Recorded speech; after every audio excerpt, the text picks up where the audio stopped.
All right, all right, all right. I'm glad you came in. You're back. You're back. We back. We're gonna keep it rolling. We're gonna keep it rolling. Okay, so all y'all want to know about the W? It means you're a holy watcher. I hate skipping that. I do, but it takes up so much time in the video. And today we on a roll. We're getting everybody straight for the shift. The shift that's happening right now. We have to get down with the get down on the shift. We ain't got time for it. I just picked it up with my foot because I didn't want to bend down and lose train of thought. Oh my goodness. So, all right. So where was we? Okay. I'm going to listen, the W. Go back to the past previous videos. You will see it in there. You'll learn all about the W means you're a holy watcher because this is a black mirror. Your phones and TVs and gaming devices, all of them are shaped like a black box. It's a square and it's a scrying device, a modern day crystal ball. Satan got us good, but God is taking it and using it for our purposes now. This is not an M, it's a W. It means you're a watcher. The mirror is flipping everything in reverse and inversion. In the spirit world, that's how they see us. Their view of us is the actual real deal. What we see is actually the reflection. Okay, so it makes sense, but keep watching the video. Okay, so here we go. So anyway, I was telling y'all about that berberine with the diabetes and stuff. Berberine is so good, it could change your numbers back to normal. You won't have that diabetic problem. I'm promising gold in the future with you. This ain't gonna flow with everybody. It all depends on where you're at with your health and what's going on. And I'm not telling you to completely get off your meds. I completely got off my meds, except every now and then if I get swole because I have one kidney, I do take a diuretic because I have to get that fluid off or it'll get up on my lungs and I'll have breathing trouble. And I know it. I feel my body, so I know I have to balance my fluid. We got to balance everything in life. Okay, so all right, so my doctor, great doctor, like I was saying, I worked for him, but I had to take time. I had to listen. I was going through some trials and stuff when my daughter got sick after she was born. When I told you when I gave birth to her, they cut her in the forehead. She aspirated fluid in the lung. So I bring my baby home and I'm trying to nurse her, take care of her. By 3 months, she got real sick. Took her back to the hospital. Like, what's going on with my baby? And I didn't breastfeed because listen, I ain't the one. I'm not the one. I'm very sensitive, and I can't. Listen, I ain't no bottle. You ain't gonna be on me like a bottle. I ain't no man, no baby, nothing. All right, so I did the formula thing. I should have tried to work it out or pump or something like that. So she was allergic to all kind of milk. Okay, didn't know that. All the testing they did, tubes in and out. Oh, it was horrible. Of course, her father was acting all wrong back then during that time too, because I didn't want to stay with him. He was mad and all that. It was just stupid stuff. So I'm over there focused on my kids.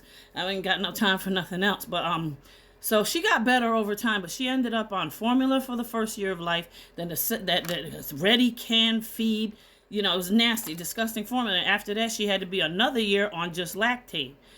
So over her years, her adjusting to eating, she ate like a bird. She was very picky, finicky. The child drove me crazy. She only would eat for her first 10 years. She always wanted just McDonald's. And back then we didn't know the truth about McDonald's stuff. So every day listen, the pocket was killing me. She had to have that McDonald's chicken nugget Happy Meal every time. Even the daycare, I bringing her special food. They're like, we can't be doing that unless you got doctor's notes. So I went and got the doctor's notes. She got to eat this and this and that.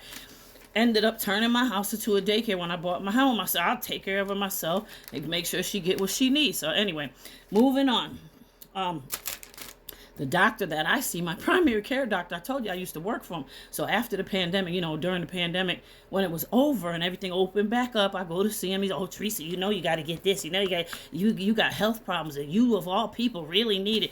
Doctor, I don't think so. I'm like giving him that old BS, like, no, well, I'll think about it. Let me think. I'm gonna be BSing him all the time. So finally, he kept pushing it every time I came back in there. I said, listen, I'm not taking it. You are my friend and all that. I'm here to tell you right now, I'm not doing it. I don't care what nobody got to say. Even though I went through it, survived it, and almost died from it, I have enough sense to know, don't take that. I'm not, listen, I don't want to get in trouble with just putting that out there. I knew. I said, no, not for me. Okay. So I started telling him all this stuff I'm doing because I'm going to see this man and my numbers are still normal and they healthy and they good and ain't no more diabetes. He said, what you doing? My own doctor. So I'm breaking it down. So this man sitting up there, he writing it down. He's like, what you say? What's that you take? Where you get it? This is the doctor, the man with all the education that went to these universities. He asking me questions, and is all confused. Even doctors, the educational system been lying to them. These people are doing all this.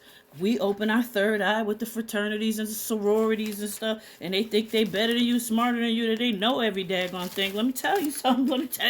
I got something to tell you. They ain't smarter than you. Now I'm gonna get into the real.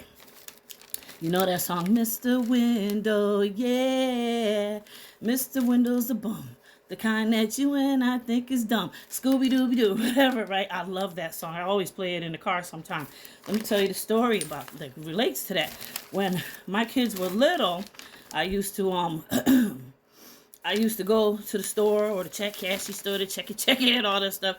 So I always go up to the bums, and not bums, but homeless people. And there was one at this store we called him Preacher Man in our town, because he always gave you a word. He dropped that knowledge like Mr. Window. You don't know what I'm talking about. Check out Arrested Development's old CD and listen to that song, Mr. Window.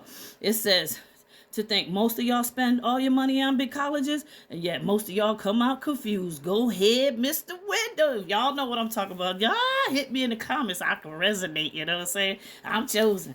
All right, so I told y'all I was into that conscious rap stuff. So don't ever discredit a Mr. Window that appears in your life. It could be an angel, a watcher. Let me tell you. Okay, so my son's rapper friend, it turns out that was his granddaddy. Okay, and let me tell you about my son. I should be telling all his business. The boys, they've been on BET. My son was in them it was a rap show they had one time when it first started. Rap or something. He was on there, and he did a lot of rap battles in New York. And the boy is bad. He was good. I used to be so scared for him. Like, stop doing that because you look so white. I don't want them guys jumping you or beating you up or something because you say it. Because look, he get up there. He's real good with the wordplay and all that. And then the brothers was like, "Who this white boy?" I said, "Boy, you better stop. You're gonna get some trouble. I'm gonna have to get the family to protect your behind." But my son, he's got that shine, and when he got to shine, he got to shine. But he was protected through the whole thing. Nobody never. But he got away from doing the rap battles thing. But anyway, so I ran into his boy. We was cool. I didn't know the kid. He coming around and everything. And I said, I heard that's your G-Paw. I heard that's G-Paw. That's Pop.